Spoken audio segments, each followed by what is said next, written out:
Halo teman-teman sekalian, Assalamualaikum warahmatullahi wabarakatuh. Kita ketemu lagi di perkuliahan Sosiolinguistik bersama saya Rahmat Tuguran dari jurusan Bahasa dan Sastra Indonesia Universitas Negeri Semarang. Nah teman-teman, di pertemuan minggu lalu kita kayaknya sudah membahas tentang 3 teori utama untuk memahami latar belakang munculnya variasi bahasa di masyarakat. Sekedar mengingatkan aja ya, 3 teori yang kita bahas kemarin adalah teorinya Noam Chomsky, teorinya Talcott Parsons, dan teorinya Pierre Bourdieu ya. 3 teori itu sudah kita ulas sehingga kita memiliki pemahaman yang cukup lah saya kira untuk memahami kenapa muncul variasi bahasa di masyarakat. Hari ini kita akan lanjutkan perkuliahan tentang variasi bahasa, tetapi yang akan kita bahas adalah tentang wujud-wujudnya ya. Jadi di masyarakat wujud-wujud variasi bahasa itu apa saja. Kita akan bahas itu satu persatu. Nah teman-teman, supaya kita bisa mengingat atau memahaminya dengan lebih mudah, variasi bahasa di masyarakat bisa kita kategorikan dalam 4 kategori. Yang pertama, variasi bahasa yang bersifat personal atau individual. Yang kedua, variasi bahasa yang bersifat geografis. Yang ketiga, variasi bahasa yang bersifat temporer. Dan yang keempat adalah variasi bahasa yang bersifat sosiokultural. Ya, kita akan pelajari itu. Nah, yang pertama adalah variasi bahasa yang bersifat personal. Kita bisa amati dalam kehidupan kita, dalam lingkungan kita sehari-hari bahwa setiap orang itu memiliki variasi bahasanya masing-masing.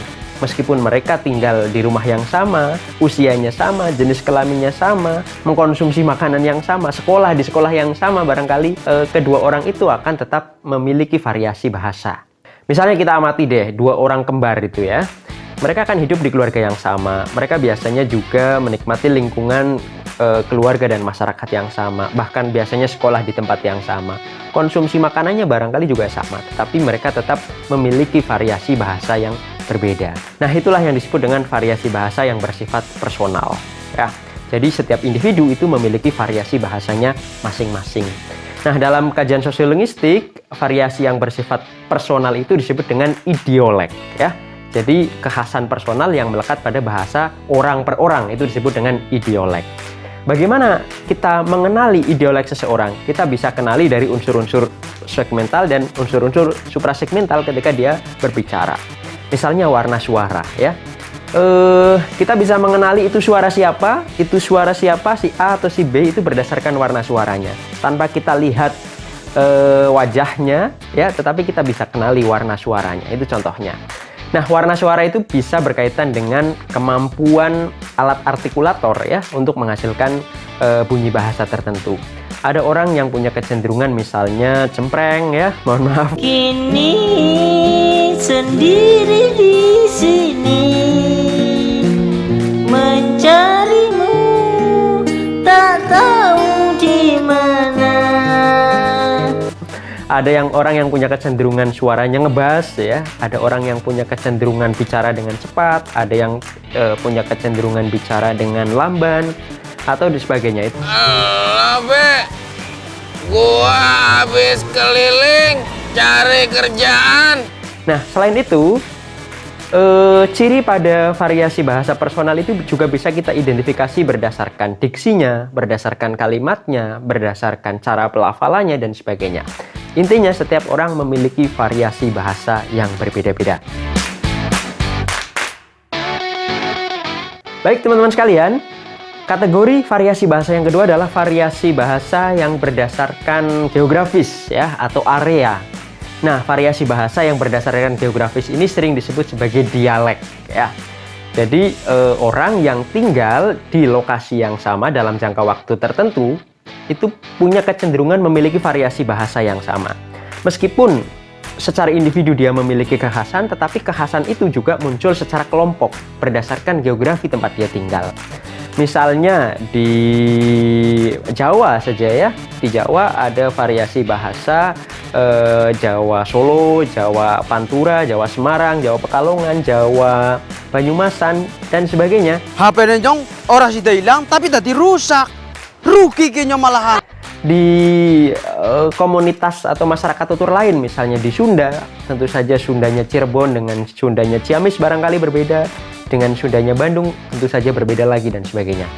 Belilah odading mengoleh di dieu karena lamun teu ngadahar dading mangoleh maneh teu gaul jeung aing. Variasi berdasarkan geografis itu disebut dengan dialek. Nah, berikutnya teman-teman, kategori variasi bahasa yang ketiga adalah variasi yang bersifat temporal atau berdasarkan waktu ya. Di dalam kajian sosiolinguistik kita kenal ada istilah kronoleg ya. Krono itu dari bahasa Latin, kronos yang artinya waktu, dan leg itu ya variasi bahasa itu sendiri ya. Jadi kronoleg itu variasi bahasa yang didasarkan pada kategori waktu. Kita bisa cermati teman-teman sekalian, satu bahasa yang sama pada era yang satu dengan era berikutnya itu dituturkan dengan cara yang berbeda. Itu yang disebut dengan kronoleg. Misalnya bahasa Indonesia kita yang hari ini kita tuturkan pada tahun 2020 ini itu berbeda dengan bahasa Indonesia pada awal 2000-an misalnya. Beda lagi dengan bahasa Indonesia pada awal 1980-an. Beda lagi misalnya dengan eranya Bung Karno barangkali pada tahun 30-an, tahun 40-an. Beda lagi dengan bahasa Melayu pada periode-periode sebelumnya. Nah, itu disebut dengan kronoleg. Jadi, setiap era itu memiliki variasi tersendiri. Dan itu tidak hanya terjadi dalam bahasa Indonesia. Bahasa Jawa juga memiliki kronolegnya sendiri.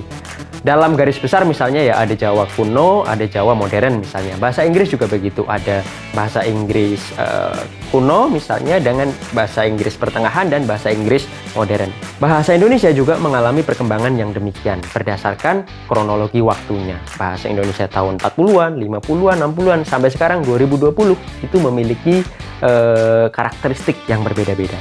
Kita coba saksikan perbedaan bahasa Indonesia pada kurun waktu yang berbeda berikut. Tadinya kukira kau seorang gadis yang lain di kampung ini. Tadinya kukira kau sebuah pribadi. Tapi rupanya kau tidak lebih daripada gambaran seorang gadis kampung yang mudah didapat di sembarangan jalan. Apa yang saya lakukan ke kamu itu nggak adil. Rangga, yang kamu lakukan ke saya itu jahat. Baik teman-teman, kita lanjut ke kategori yang keempat. Kategori keempat variasi bahasa itu didasarkan pada strata sosial budaya ya, atau sering juga disebut dengan sosioleg. Sosioleg itu variasi bahasa berdasarkan strata sosial budaya seseorang. Nah, teman-teman sekalian, ada cukup banyak variasi berdasarkan berdasarkan strata sosial budayanya. Yang pertama adalah akroleg ya. Barangkali Anda sudah pernah dengar. Akroleg itu jenis variasi bahasa yang lazimnya digunakan oleh masyarakat yang dianggap lebih bergengsi. Entah karena keterpelajarannya, entah karena keningratanya, entah karena kebangsawanannya, entah karena sosial ekonominya, itu disebut dengan akroleg. Dalam bahasa kita, bahasa Indonesia misalnya, bahasanya para akademisi, bahasanya para sastrawan itu sering dianggap ya memiliki status sosial yang lebih bergengsi atau lebih keren gitu ya, lebih adiluhung.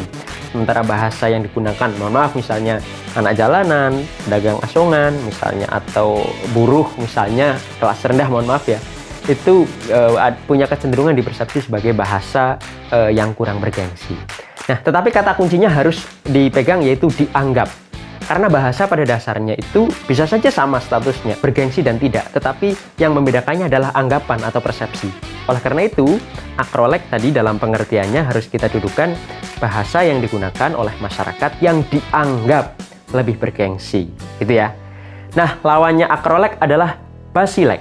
Basileg ini adalah variasi bahasa yang cenderung atau lazim digunakan oleh kelompok masyarakat yang dianggap kurang bergengsi. Seperti yang tadi saya ceritakan atau contohkan ya. Misalnya bahasa anak jalanan ya dan sebagainya itu cenderung dianggap kurang bergengsi.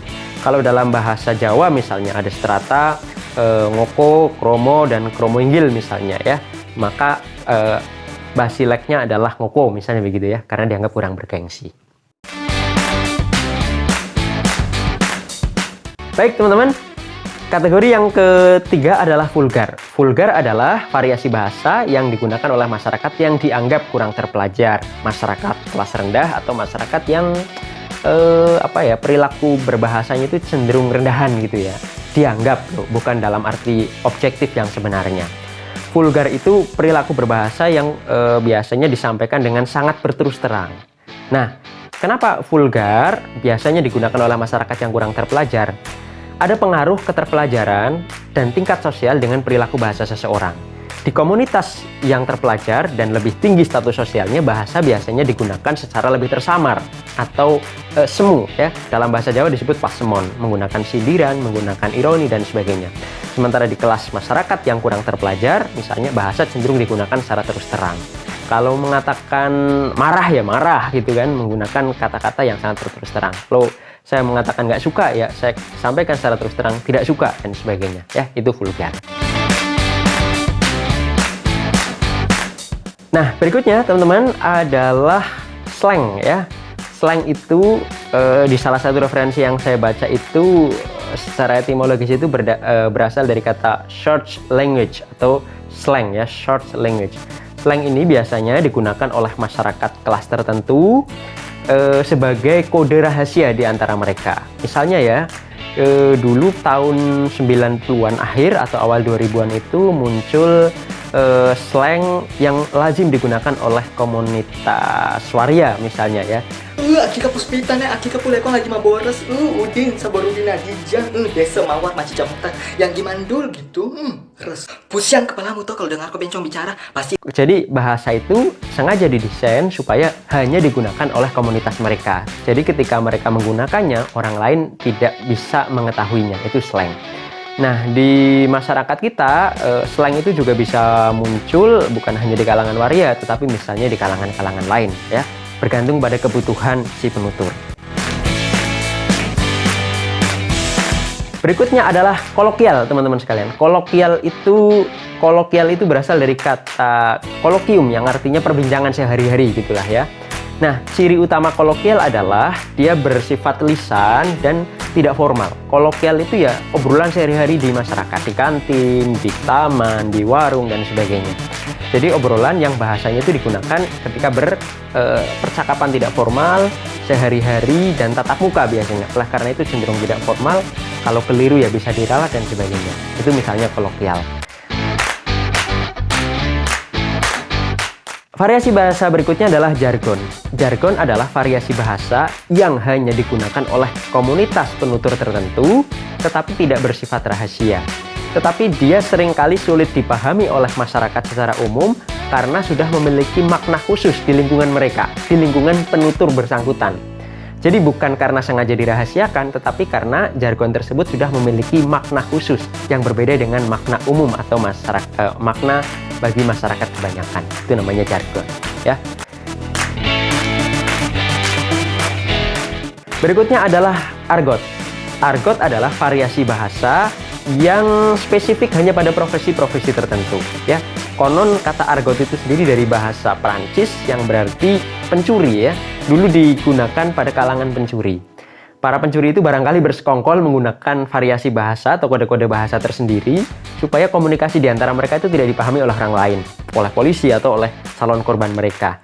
Nah, argot ini biasanya digunakan pada dulu oleh spesifik pada kelompok pencuri. Tetapi argot pada masa kini maknanya menjadi lebih luas, yaitu variasi bahasa yang lazim digunakan pada masyarakat pada lingkungan profesi tertentu. Misalnya pada lingkungan kedokteran, misalnya pada insinyur teknik misalnya, atau insinyur geologi dan sebagainya, yang barangkali tidak bisa dipahami oleh masyarakat umum. Itu namanya argot. Berikutnya adalah ken. Ken itu variasi bahasa yang sengaja digunakan oleh penutur untuk memelas, ya. Biasanya digunakan untuk mengemis misalnya, mengibah misalnya, untuk memohon dan sebagainya, supaya orang yang diajak bicara itu tersentuh hatinya dan melakukan sesuatu sesuai yang diinginkan oleh penutur bersangkutan.